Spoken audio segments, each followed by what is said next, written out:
The word genocide, very very important question, very very important question. আমি বারবার করে বলেছি, বারবার করে আমি আগেও আমার ছাত্রছাত্রীদের বলেছি বারবার করে, যে এই যে কিলিং, মানে কোয়েশ্চেন বেসড অন কিলিং, এটা কিন্তু খুব পরীক্ষায় আসে, বারবার করে পরীক্ষায় আসে। So please be aware of that.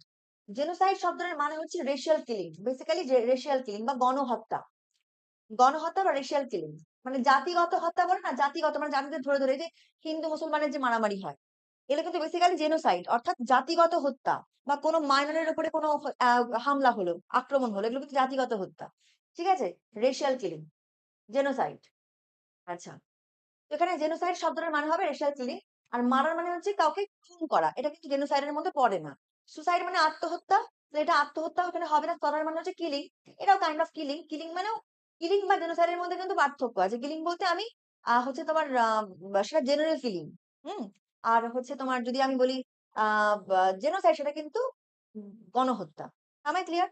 এবার দেখো, একটা কথা মাথায় রাখতে হবে, যে এই কোশ্চেনের সাথে সাথে আমি কিছু কোশ্চেন তোমাদের বলে দিতে চাই।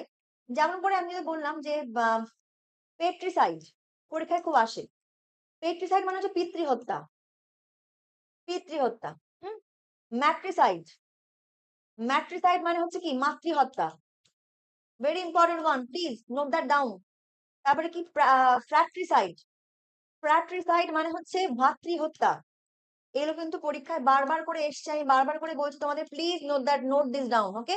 তাহলে এখানে হবে option A, racial killing, genocide means. ঠিক আছে?